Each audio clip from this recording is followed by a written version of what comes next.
Hi friends, welcome back to my channel. If you're new around here, I'm Michelle. I run a blog called The Koenig House where we talk about design, vintage, plants, all things retro and wonderful. And so I'm going to show you today how to propagate a pothos. Now, if you're a plant lover like I am, you no doubt have a pothos. Although there are many different varieties, they're all pretty much the same.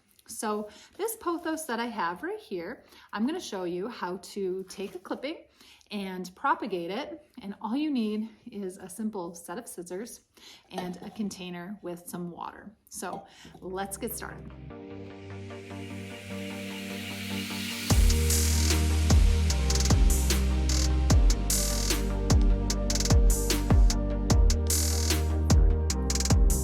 Now, pothos tend to get long and traily relatively quickly. So it's the perfect opportunity when you need to cut it back to give it a little haircut and take a clipping that you can then give to a friend or use to start a new plant.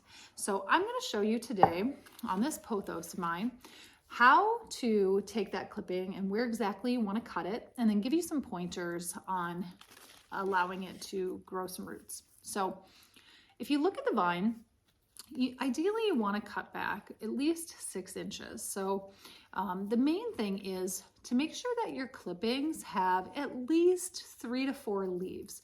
The more the better. So this piece right here, I'm going to actually trim off of this plant, and I want to show you the main point of where to clip it. So if you look where the leaf meets the stem, there's these little knobby things. These are called the nodes. So the node is where the root's going to grow. So you want to make sure that you take the clipping just below the node.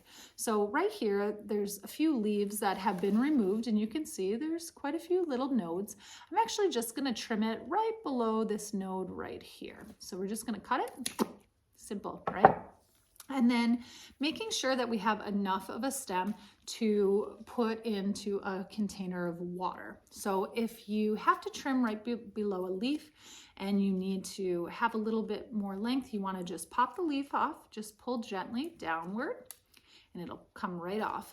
And then you can see I've got 1, 2, 3, 4 nodes that I'll be placing in a cup of water. So once you take your clipping, you just want to take a jelly jar or a mason jar or a simple little cup and fill it with some water. So these are some clippings that I took just about a month ago, and just fill it up. The water will evaporate, so make sure you keep it full, but you want to place it somewhere where it gets indirect light. Don't put it in a windowsill where it's going to get a lot of direct sun. You want it to have bright indirect light.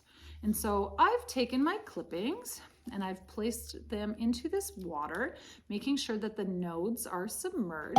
And after about a month, you're going to see it will start to sprout some roots. So if I hold this closer to the camera, you can see the little white roots that are growing. Now this is perfect because once this plant starts to root, you can actually transplant it into some soil. And I want to make a few notes about propagating using water. So the longer you leave it in a container of water, the harder it's going to be to transplant it into soil and have it get acclimated to that soil. So it's important not to leave it in the water for so long that the plant has a hard time adapting when you do put it in soil. So I would say about a month, just until these roots are about 1 inch long.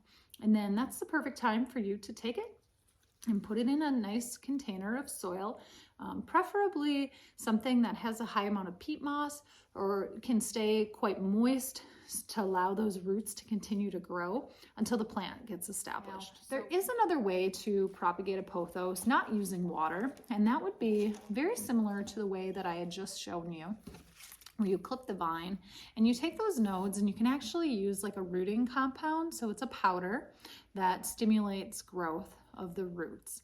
And so you would take a clipping, just like I showed you, and dip the end into some rooting powder and then place it directly into soil.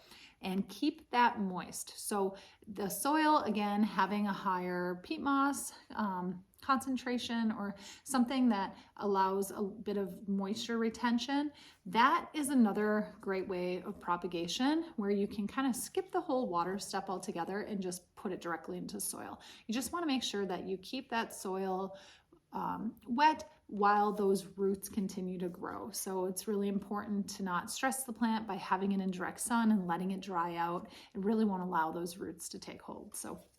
But I'm sure with a little practice, you will be able to make lots and lots of little plant babies because pothos is such an easy plant to propagate. So again, all you need is your plant, some scissors, and a nice thing of water or a thing of soil with some rooting compound. So I hope this was helpful, and I really hope to see you back on my blog.